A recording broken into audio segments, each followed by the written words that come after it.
दोस्तों, with winning in mind इस किताब से आज हम ऐसी पावरफुल मेंटल मैनेजमेंट सिस्टम सीखने वाले हैं जिसे महान athletes and Olympic winners apply करते हैं अपना गोल अचीव करने के लिए।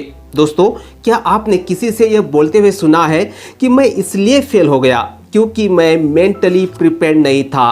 फिर वो एग्ज़ाम हो, इंटरव्यू हो, स्टेज पर बोलना हो या फिर कोई बिजनेस डील हो। विथ विनिंग इन माइंड इस बुक के ऑथर लैनी बैशम राइफल शूटिंग में ओलंपिक गोल्ड मेडलिस्ट है, लेकिन वो अपने फर्स्ट ओलंपिक 1972 की फेल्योर की कहानी बताते हैं। उनकी ज़िंदगी के फर्स्ट ओलंपिक में हिस्सा लेने से पहले उन्होंने हर रोज़ 5 घंटे, हफ्ते में 5 दिन ऐसे लगातार 12 साल तक राइफल शूटिंग की प्रैक्टिस की थी। लेकिन ओलंपिक में मैच के दिन उनका दिल तेज़ी से धड़कने लगा, वो तनाव महसूस करने लगे और इसका सीधा असर उनके परफॉर्मेंस पर आया और वो गोल्ड मेडल जीतने से चूक गए। वो कहते हैं कि 12 साल की प्रैक्टिस मुझे गोल्ड मेडल जिताने में नाकामयाब रही क्योंकि मैंने मेंटल स्किल नहीं सीखा था। उसके बाद नेक्स्ट ओलंपिक 1976 के लिए उन्होंने तैयारी शुरू की और एक ऐसी मेंटल मैनेजमेंट सिस्टम डेवलप की जिसकी वजह से उन्होंने 1976 में गोल्ड मेडल जीता और उसके बाद मल्टीपल मेडल वो जीतते गए। इतना ही नहीं, जिन एथलीट्स को उन्होंने यह सिस्टम सिखाया उन्होंने भी कई सारे मेडल जीते। उनके विथ विनिंग इन माइंड इस किताब से संबंधित अमेजॉन पर मैं रिव्यूज़ पढ़ रहा था और वहाँ एक व्यक्ति लिखते हैं कि माय आर्करसन Patrick Huston become an Olympian reading this book. इससे आप अंदाज़ा लगा सकते हैं कि उनकी यह मेंटल मैनेजमेंट सिस्टम कितनी पावरफुल है।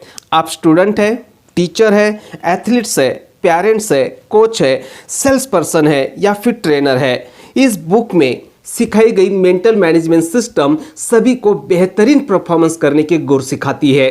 लेखक बताते हैं कि आपका performance conscious mind, subconscious mind और सेल्फ इमेज का बाय प्रोडक्ट होता है और इसी को हम इस वीडियो में डिटेल में सीखेंगे, इसलिए इस वीडियो को लास्ट तक जरूर देखना। दोस्तों, यह वीडियो आपकी जिंदगी बदल सकता है।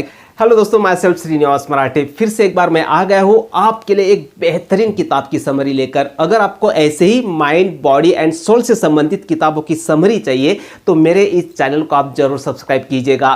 सबसे पहले हम समझेंगे मेंटल मैनेजमेंट सिस्टम के जो 3 मेन कंपोनेंट्स है, conscious mind, subconscious mind and self image, इसे समझेंगे और उसके बाद आपको जो भी रिजल्ट चाहिए उसके लिए बेहतर परफॉर्मेंस करने के लिए कौन से एक्शन स्टेप लेने हैं, मेंटल लेवल पे क्या काम करना है, उसे डिटेल में समझेंगे। और इसलिए इस वीडियो को अच्छे से देखना, एक भी स्टेप मिस मत करना। दोस्तों, ये वीडियो बहुत बहुत बहुत काम का है और ये मेंटल मैनेजमेंट सिस्टम कई बार मैं अपने प्रोग्राम में जब मैं स्टेज पर होता हूँ, जब मैं ट्रेनिंग देता हूँ, यही तरीके मैं अप्लाई करता हूँ। बहुत सालों पहले मैंने एक किताब पढ़ी थी, लेकिन अब सोचा कि इसके एक बेहतरीन समरीज बनाया जाए ताकि आपको भी इस किताब का लाभ मिल सके। दोस्तों, हमारे कॉन्शियस माइंड में थॉट और पिक्चर क्रिएट होते हैं और इसी वक्त इसके इम्प्रिंट्स हमारे सेल्फ इमेज पर पड़ते हैं, मतलब हमारी सेल्फ इमेज फॉर्म होती है। सबकॉन्शियस माइंड हमारा सोर्स ऑफ स्किल है और पावर टू परफॉर्मेंस, मतलब परफॉर्मेंस की शक्ति है, महाशक्ति है हमारा सबकॉन्शियस माइंड। जो भी थॉट, पिक्चर और एक्शन रिपीट होती है उससे सबकॉन्शियस स्किल डेवलप होती है। सबकॉन्शियस स्किल मतलब विदाउट कॉन्शियस थॉट परफॉर्म करना। एग्जाम्पल, जैसे हम मोटरसाइकिल चलाना सीख गए, कॉन्शियसली हमारे मन में कुछ और विचार चलते हैं लेकिन गाड़ी हम परफेक्ट चलाते हैं क्योंकि हमारे अंदर सबकॉन्शियस स्किल डेवलप हो जाती है। जब हमें कोई परफॉर्म करना होता है तब सबकॉन्शियस स्किल की जरूरत पड़ती है, लेकिन यह सबकॉन्शियस स्किल को कंट्रोल करती है हमारी सेल्फ इमेज। सेल्फ इमेज आपको यह यकीन दिला देती है कि आपके लिए कितना सफिशिएंट है और उस काम को करने के लिए सबकॉन्शियस माइंड की उतनी ही पावर यूज होती है। मतलब हमारी सेल्फ इमेज हमारी सबकॉन्शियस माइंड की पावर को भी कंट्रोल करती है। जैसे कोई स्टूडेंट की सेल्फ इमेज यह बन गई है कि वो सिर्फ 60 या 70 मार्क्स ही ला सकता है, 95 प्लस मार्क्स नहीं ला सकता, उसके लिए पॉसिबल नहीं है, यह उसकी सेल्फ इमेज बन गई, तो सबकॉन्शियस माइंड की पावर वो उतना ही यूज कर पाएगा जितना 60-70 मार्क्स लाने के लिए जरूरी है। मतलब जितनी आपकी सेल्फ इमेज है उतना ही आपका परफॉर्मेंस होता है। Self image is equal to performance. अब आते हैं दोस्तों इस वीडियो के एक बहुत ही पावरफुल हिस्से की ओर कि ये जो हमने कॉन्शियस माइंड, सबकॉन्शियस माइंड और सेल्फ इमेज को समझा, इनको बैलेंस में कैसे रखें, इनको पावरफुल कैसे करें, उसके तरीके होते हैं। कुछ एक्शंस आपको लेनी होती है डे टू डे लाइफ में, वो अगर आप फॉलो करते हो ना तो आपका कॉन्शियस माइंड, सबकॉन्शियस माइंड और आपकी सेल्फ इमेज जो है वो हमेशा बैलेंस में रहती है। सबसे पहले आपको ये समझना होगा कि जो भी पिक्चर आपके माइंड में क्रिएट होता है, जैसा भी पिक्चर आपके माइंड में क्रिएट होता है, वो एक तो आपको आपकी गोल की ओर आगे लेके जाता है या फिर आपके गोल से बहुत दूर लेकर जाता है। तो आपको बहुत सजग रहना होगा कि आपके माइंड में किस प्रकार का पिक्चर बन रहा है। अब सवाल ये उठता है कि हमारे माइंड में पिक्चर बनते कैसे हैं। ऑथर इस किताब में 3 प्रमुख घटक बताते हैं। बोलने से, जिस विषय के बारे में आप ज्यादा बोल रहे हो, जिस विषय के बारे में आप ज्यादा सोच रहे हो और जिस विषय के बारे में आप ज्यादा लिख रहे हो। बोलना, सोचना और लिखना, इन 3 तरीकों से हमारे माइंड में पिक्चर क्रिएट होते हैं, पावरफुल पिक्चर क्रिएट होते हैं। और इसलिए अगर आप ये बोल रहे हो बार बार कि इस पर्टिकुलर एग्जाम में मैं फेल हो जाऊंगा, शायद मुझसे नहीं होगा, मैं फेल हो जाऊंगा, मुझे तो डर लग रहा है मैं फेल हो जाऊंगा, तो सावधान रहना, ऐसा ही होने की संभावना आप और ज्यादा बढ़ा रहे हो, क्योंकि वैसा ही पिक्चर आपके माइंड में बन रहा है। ये जो पर्टिकुलर बीमारी है ये मेरी ठीक नहीं होगी, शायद ठीक नहीं होगी, शायद ठीक नहीं होगी, ऐसा अगर आप बार बार बोल रहे हो किसी से या सोच रहे हो तो सावधान, क्योंकि ऐसा ही पिक्चर आपके माइंड में बन रहा है और ऐसे होने की प्रोबेबिलिटी को आप और ज्यादा बढ़ा रहे हो। तो आप कैसा बोलते हो, कैसा सोचते हो और कैसा लिखते हो, इसके ऊपर बहुत ध्यान देना। आपको हर थॉट को जो आपके गोल की ओर आगे लेकर जाता है उसे रीइंफोर्स करना है आपके माइंड के ऊपर। कैसे रीइंफोर्स कर सकते हो आप? बोलकर, लिखकर और सोचकर। सबसे पहली बात आपको क्या करना है, पॉजिटिव रीइंफोर्स करने के लिए आज आपने जो जो अच्छा किया, आपके गोल को अचीव करने के लिए जो जो एक्शंस आपने लिए, उसके बारे में ज्यादा बोलना है। खुद से बात कीजिए, आपके परिवार वालों को बताइए, आपके दोस्तों को बताइए। जो भी अच्छा किया, आपने टाइम पास किया हो या आपने कोई ऐसा काम किया हो जिसकी वजह से आपकी गोल की ओर आगे नहीं बढ़ पा रहे हो, उसके बारे में बातें ही मत करो, छोड़ दो उसे। लेकिन जो अच्छा किया उसके बारे में आपको ज्यादा बोलना है, खुद की स्तुति करनी है, खुद की सराहना करनी है। इससे आपके माइंड में बहुत ही अच्छे पॉजिटिव मेंटल पिक्चर बनते हैं। दूसरी बात, किसी ने कोई काम अच्छा किया तो उसकी स्तुति करो, उसकी सराहना करो। जितनी ज्यादा आप उसकी सराहना करेंगे उसके अच्छे काम के लिए दिल से, उतने बेहतर पिक्चर आपके माइंड में बनने वाले हैं।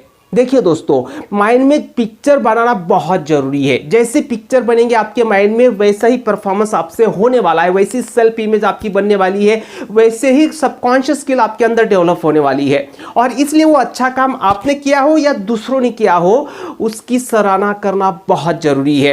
अगर मैं आपको बोलूं कि आपको पिंक हाथी के बारे में नहीं सोचना है, तो क्या हुआ? पिंक हाथी आपके माइंड में आएगा ना।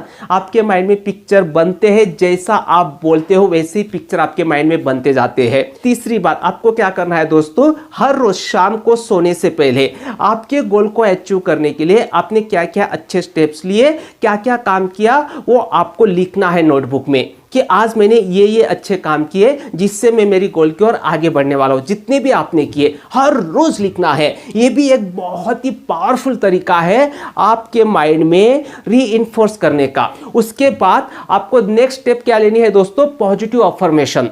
पॉजिटिव अफर्मेशन हर रोज सुनना है या बोलना है।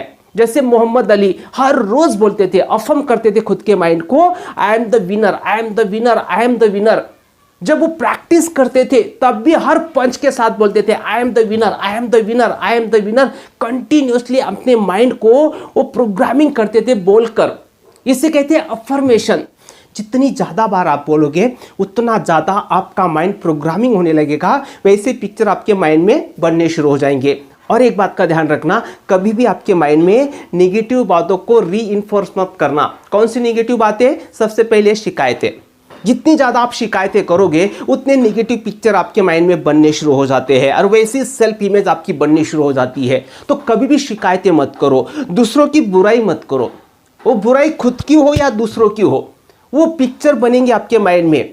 वैसी सोच डेवलप होगी आपके माइंड में, और जो इनपुट रहेगा ना वही आउटपुट होने वाला है परफॉर्मेंस के वक्त। और एक इंपॉर्टेंट हिस्सा है दोस्तों, और वो है मेंटल रिहर्सल। जानबूझकर हर रोज आपको आपकी गोल की जो प्रोसेस है, मतलब वो गोल अचीव करने के लिए जो प्रोसेस है उसे विजुलाइज करना है। लेखक बताते हैं जब आप एंड रिजल्ट के बारे में सोचना शुरू कर देते हैं ना, तो तुरंत मन में निगेटिव विचार भी आने शुरू हो जाते हैं, जैसे वो रिजल्ट मैं अचीव कर पाऊंगा या नहीं कर पाऊंगा, वो रिजल्ट मैं अचीव कर पाऊंगा या नहीं कर पाऊंगा। तो उसका बेहतर तरीका है दोस्तों उससे छुटकारा पाने का, और वो है आपको प्रोसेस के बारे में सोचना है, वो विजुलाइज करना है। जैसे अगर स्टेज पर स्पीच देना है तो ये विजुलाइज करो कि मैं स्टेज पर बड़े कॉन्फिडेंस के साथ गया, वहाँ पे मैं खड़ा रहा और बहुत ही कॉन्फिडेंटली मैं लोगों के सामने बात कर रहा हूँ, एक मुस्कान है मेरे चेहरे पे, एक कॉन्फिडेंस है मेरे अंदर, और बड़े कॉन्फिडेंस के साथ मैं लोगों के सामने बात कर रहा हूँ। सारे टॉपिक, सारे पॉइंट्स मुझे बहुत अच्छे से याद आ रहे हैं, और बड़े ही जोश के साथ मैं लोगों से बोल रहा हूँ, और लोग बहुत प्रेरित हो रहे हैं, लोगों को बहुत अच्छा लग रहा है, लोगों को बहुत बेनिफिट मिल रहा है। इस तरह से आप प्रोसेस को विजुअलाइज करोगे ना, तो आपका माइंडसेट बहुत बहुत पावरफुल होने लगता है। उसके बाद एक तो फीडबैक पॉजिटिव हो सकता है या फिर नेगेटिव हो सकता है, आपका परफॉर्मेंस बहुत अच्छा हो सकता है या बहुत खराब हो सकता है या मीडियम हो सकता है। एक बात हमेशा ध्यान में रखना, ऑथर बताते हैं कभी भी आपके बैड परफॉर्मेंस के बारे में बात नहीं करनी है। उसके बाद अगर बात करनी है तो आगे आप उसे कैसे इंप्रूव करेंगे उसके बारे में बात करनी है, उसके बारे में सोचना है। हमेशा अगर अच्छा परफॉर्मेंस हुआ तो उसके बारे में ज्यादा से ज्यादा बातें करनी है, खुद से भी दूसरों को भी बताना है कि आपका परफॉर्मेंस कैसा जबरदस्त रहा, कैसे अच्छा रहा। इससे पॉजिटिव मेंटल पिक्चर बहुत बढ़िया बनते हैं, और इससे आपकी सेल्फ इमेज बहुत स्ट्रांग होती है। लेकिन बैड परफॉर्मेंस हुआ तो क्या करना है, क्या सोचना है, अगली बार मैं कैसे बेहतर करूंगा इसके बारे में सोचना है। तो इससे क्या होता है दोस्तों, आपका माइंडसेट बहुत पावरफुल होता है, अनशेकेबल होता है, जबरदस्त होता है। दोस्तों ये किताब आप एक बार जरूर पढ़ना, इसकी लिंक पे आपको डिस्क्रिप्शन में दे दूंगा। तो मिलते हैं दोस्तों अगले वीडियो में फिर से एक पावरफुल किताब के साथ। तब तक के लिए thank you, bye bye, take care, शुक्रिया।